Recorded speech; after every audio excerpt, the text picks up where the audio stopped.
If you're thinking about grabbing some fresh grapes this morning, or maybe even growing your own, here's the Weekend Gardener with some tips for you. Hello gardening friends, welcome to the Weekend Gardener. I'm John Dromgoole. You ever grown grapes in your yard? It's real easy. It's the hardest part is the pruning, and that's just a technique.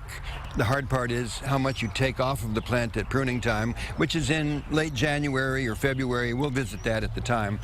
There's three varieties that do very, very well here. The Black Spanish, the Blanc du Bois, yes, and then the Champanelle.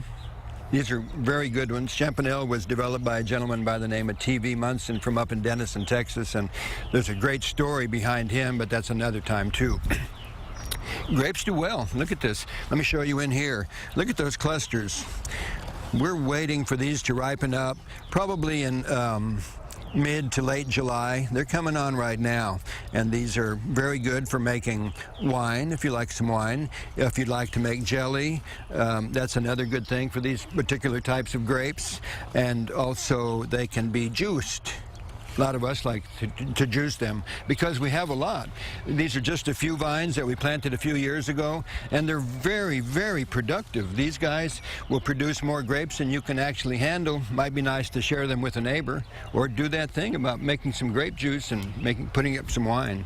So those varieties that I mentioned, the Champanelle, it's also known as Le Noir, the Black Spanish is Le Noir also, and Blanc de Blanc, those are the ones to use around here because there's a disease that is called Pierce's disease. It's spread by insects, and these are resistant to that. If your favorite, like Concord and some of these others, are appealing to you, don't plant them. Buy them at the grocery store. The best thing to do is plant those varieties that I mentioned because they're going to be the ones resistant to the disease. And if you don't plant something resistant to the disease, you're going to have problems in your grape orchard. So, for the Weekend Gardener, I'm John Dromgoole. Happy planting.